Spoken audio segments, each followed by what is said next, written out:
जय हिंद दोस्तों, रक्षित खन्ना के इस चैनल में आपका स्वागत है। दोस्तों, आज के इस वीडियो में मैं आपको एक जबरदस्त इंफॉर्मेशन दूंगा। दोस्तों, आज के इस वीडियो में मैं आपको कुछ ऐसे सर्कुलर समझाऊंगा जिसके बेस पर आपको एरियर मिलेगा। आपको जानकारी होगी कि किस तरीके से आपको एरियर क्लेम करना है, मतलब कब कब सर्कुलर आए, कब कब आपकी बेसिक चेंज हुई और फिर आपको एरियर कैसे क्लेम करना है।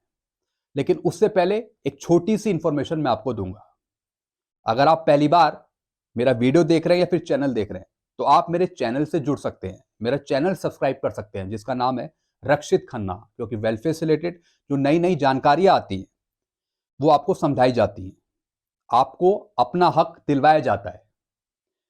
दोस्तों, आप मेरे चैनल से जुड़ सकते हैं और चैनल सब्सक्राइब भी कर सकते हैं, क्योंकि पेंशन से रिलेटेड हर एक टाइप की प्रॉब्लम आपकी सॉल्व करी जाती है। तो दोस्तों, ऐसी एक पेंशनर थे जिनको 1/1/2004 से 31/12/2023 तक का एरियर नहीं मिला था। तो दोस्तों, इनका एरियर दो तरीके से कैलकुलेट हुआ। एक तो बैंक ने, सीपीपीसी ने कैलकुलेट करा और दूसरा मैंने कैलकुलेट करा। यानी इनका एरियर कैलकुलेट कर दिया था बैंक, सीपीपीसी ने, लेकिन पेंशनर को भरोसा नहीं था कि बैंक ठीक कर रहा है एरियर कैलकुलेट या गलत कर रहा है। इनको भरोसा नहीं था और इनका अभी तक पे भी नहीं हुआ। तो दोस्तों, इन पेंशनर ने डायरेक्ट मेरे से कार्रवाई करी, डायरेक्ट मुझे कांटेक्ट किया और दोस्तों इन्होंने मेरा चैनल भी सब्सक्राइब करा हुआ है। तो दोस्तों, मेरे द्वारा दी गई इंफॉर्मेशन, मेरे द्वारा बनाया गया एरियर इनके लिए काफी हेल्पफुल होगा। दोस्तों, इनको मिलेगा एरियर 29,25,781। और दोस्तों, आप जानते हैं ये किस चीज का एरियर है? सबसे पहले मैं आपको यह समझाता हूं।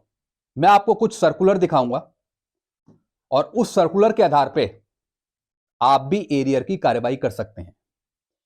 अगर आपको सर्कुलर की नॉलेज नहीं है तो फिर आप कार्रवाई नहीं कर सकते। आपको सर्कुलर के बारे में पता होना चाहिए। तो यही सब चीजें आपको इस चैनल के माध्यम से समझाई जाती है। तभी आपको बार बार बोला जाता है कि जुड़िए इस चैनल से, चैनल को सब्सक्राइब करिए ताकि आपको बेहतरीन नॉलेज मिल सके। दोस्तों, सबसे पहला सर्कुलर 430, इसके अकॉर्डिंग इनकी पेंशन रिवाइज होगी। यह सर्कुलर आपके लिए बहुत इंपॉर्टेंट है। अगर आपको 2006 से पहले की बेसिक चेक करनी है तो आप इस सर्कुलर को लेंगे। 5वें पे कमीशन की आपको बेसिक चेक करनी है, आपको 6ठे पे कमीशन की बेसिक चेक करनी है, 1/7/2009 में जो बेसिक चेंज हुई आपको वो चेक करनी है। सारी बेसिक आपको 430 सर्कुलर में मिल जाएगी। तो आप ये सर्कुलर मेरे से ले सकते हैं। 568 का एरियर भी इसी सर्कुलर के आधार पे कैलकुलेट होगा। तो दोस्तों, इन पेंशनर का मैंने जो एरियर कैलकुलेट करा वो इसी सर्कुलर से करा। सिर्फ एक ही सर्कुलर नहीं है, और भी बहुत से सर्कुलर है। तो सबसे पहला सर्कुलर 430, यानी आपको अगर पुरानी बेसिक चेक करनी है 5वें पे कमीशन की तो आपको इसमें मिल जाएगी। यहां पर एक तो दोस्तों ये सर्कुलर लिया, फिर मैंने सर्कुलर लिया 547, rate of service pension in respect of pre 1/1/2006 discharge personal below officer rank. दोस्तों, ये सर्कुलर है आपकी बेसिक चेक करने का 1/1/2006 से। जो 568 का एरियर कैलकुलेट हुआ वो भी इसी सर्कुलर से हुआ। तो ये सर्कुलर भी आप मेरे से ले सकते हैं। ये है 547, रैंक लिखी हुई है, रैंक के अनुसार आप चेक कर सकते हैं। चलते हैं दोस्तों अगले सर्कुलर की तरफ। फिर सर्कुलर है 501, इसमें भी आपको दो बेसिक पेंशन मिल जाएगी। पहली 1/7/2009 को जो रिवाइज हुई, फिर दूसरी 24/9/2012 को जो रिवाइज हुई। दोनों पेंशन आपको मिल जाएगी। तो 568 का एरियर इस सर्कुलर से भी अटैच है। तो एक तो मैंने ये दो पेंशन ली इन पेंशनर का एरियर कैलकुलेट करने के लिए, मैं आपको अभी आगे दिखाऊंगा। फिर दोस्तों इनका एरियर था ओआरओपी 1 का भी, तो मैंने 555 सर्कुलर भी लिया। आप देख रहे हैं हवलदार रैंक, और मैंने यहां पे 7550 लिया। मैं आपको आगे समझाऊंगा जब मैं ये बेसिक एरियर में डालूंगा। फिर दोस्तों इनका ओआरओपी 2 का भी एरियर था, तो ये है फिर 666 सर्कुलर, तो 21,782 भी मैंने ली है। तो दोस्तों ये सारे सर्कुलर मैंने लेकर इनका एरियर कैलकुलेट करा और इनका एरियर 20 लाख से ऊपर जा रहा है। अब मैं आपको एरियर दिखा रहा हूं फाइनल, जो मैंने कैलकुलेट करा, और बिल्कुल सही एरियर है जो बैंक, सीपीपीसी और स्पर्श पे करेगा। दोस्तों ये देखिए, ये समरी रिपोर्ट है जो मैंने बनाई। इनका एरियर है टोटल 29,25,781, यानी टोटल बन रहा था 33,26,842, और इनको कुछ पे भी हो गया, 4,01,061 का एरियर इनको पे हो गया। तो अब 29,25,781 पे होगा। दोस्तों काफी हैवी अमाउंट है, काफी टाइम लगता है इन चीजों को कैलकुलेट करने में, और वो भी बिल्कुल एग्जैक्ट। अब दोस्तों यहां देखिए, सबसे पहला एरियर 1/1/2004 से 31/12/2005 तक का, ये आपको भी मिल सकता है, लेकिन आपको कार्रवाई करनी पड़ेगी, सर्कुलर पता करने पड़ेंगे। अगर आपको नहीं पता तो फिर आप हमसे जुड़ सकते हैं, मेरा चैनल सब्सक्राइब कर सकते हैं, या फिर जो हमारी टीम वर्क है उसके थ्रू भी आप जा सकते हैं, वो भी आपकी हेल्प करेंगे। ये एरियर था 1/1/2004 से 31/12/2005 का, 430 सर्कुलर का। तो दोस्तों आप देख रहे हैं मैंने यहां पे बेसिकली 1480, ये पेंशनर थे 2006 से पहले के, तो इसलिए मुझे इनकी 5वें पे कमीशन की बेसिक पे लेनी पड़ी 430 सर्कुलर के आधार पे। तो 1480 इनका बेसिक था, तो मैंने पूरा एरियर इनका कैलकुलेट करा, डीए लगाकर। आप देख रहे हैं 61%, ये सब मैंने डीए लगा रखे हैं, और इनका एरियर बना 61,440।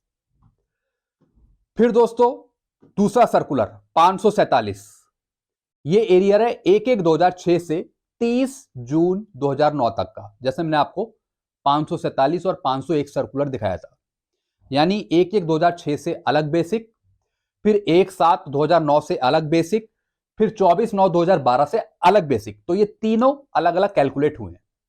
547 सर्कुलर का एरियर बना 1,75,398। फिर दोस्तों 501 के दो एरियर बने, 2,60,000 के और 1,96,000 का। तो इन तीनों का टोटल हो गया 6,32,592। तो एक ये एरियर कैलकुलेट हुआ। फिर दोस्तों ये एरियर है OROP 1 का, 555 सर्कुलर का, 1/7/14 से 31/12/2015 तक। दोस्तों ये सब एरियर इनको पे होंगे, ये सब एरियर इनको पे होंगे। बैंक ने जो बना के दिया उसमें कुछ गलतियां हैं, तो मैंने डायरेक्ट पेंशनर को बोल दिया कि आप ये वाला एरियर तो क्रेडिट मत करवाइएगा अकाउंट में, जो मैं बना के दे रहा हूं आप इसी को क्रेडिट कराइए अपने अकाउंट में। अगर आपका स्पर्श माइग्रेशन हो गया तो फिर स्पर्श के थ्रू कराइए। तो दोस्तों ये एरियर है 555 सर्कुलर का। आप देख रहे हैं बेसिक 7550, और इसमें फिर डीए इंक्लूड है उस टाइम का। तो इसमें इनका अमाउंट बन रहा है 2,89,476। फिर दोस्तों इनका एरियर 1/1/16 से, यानी जब 2.57 करा गया 7,550 का, जो ऊपर 7,550 था जो मैंने आपको दिखाया था, ये इसका 2.57 करा गया, तो यहां पर इनकी बेसिक चेंज हो गई 19,404। तो अब ये 1/1/16 से 30 जून 2019 तक का एरियर है, और ये इनका बना है 8,60,400। फिर दोस्तों ये एरियर है OROP 2 का, 1/7/19 से 30/11/2023 तक का, 21,782, और ये इनका टोटल एरियर बना 14,82,934, 14 लाख का ये एरियर है। तो दोस्तों ये इनका पूरा एरियर है, जैसे मैंने आपको बताया ये अलग अलग शीट में इनका एरियर कैलकुलेट हुआ है, और मैंने पेंशनर को दे भी दिया ये एरियर। और आई होप कि इतना जो अमाउंट है नेट पेबल बैलेंस अमाउंट 29,25,781, ये जल्दी इनके खाते में आ जाएगा। और अगर आ भी जाता है तो इसका मैं एक अलग वीडियो बनाऊंगा ताकि आपको भरोसा हो जाए। तो दोस्तों ये कुछ सर्कुलर का एरियर था। आप भी क्लेम कर सकते हैं, चाहे तो आप अपने रिकॉर्ड ऑफिस से करिए, चाहे आप जिला सैनिक बोर्ड के थ्रू कार्यवाही करें, चाहे आप सीपी ग्राम के थ्रू करें, लेकिन आप करिए अगर आपको एरियर नहीं मिला इन सर्कुलर का। ज्यादातर जो टॉप के सर्कुलर है वो है 568 का, दूसरा है एंट्री लेवल पे का एरियर, फिर है 570 का एरियर, 570 का, 7 CPC का। तो इस तरीके के दोस्तों ये टॉप के सर्कुलर है, और इन सब सर्कुलर के एरियर के लिए आपको ये सर्कुलर चाहिए होंगे। तो दोस्तों ये थी आपके लिए एक जानकारी महत्वपूर्ण सर्कुलर को दिखाकर। तो दोस्तों अगर आपको कोई चीज समझ नहीं आती तो डायरेक्ट आप मेरे चैनल से जुड़ सकते हैं, मेरा चैनल सब्सक्राइब कर सकते हैं, ताकि आपको सही गाइडेंस मिले और फिर उस बेस पर आप सही कार्रवाई कर सकें। दोस्तों ये चीजें थी जो मैंने आपको समझाई। आई होप सारी चीजें आप अच्छे से समझ गए होंगे। वीडियो आपको अच्छा लगता है वीडियो को लाइक करें, और इस चैनल को आप सब्सक्राइब कर सकते हैं। Thank you so much.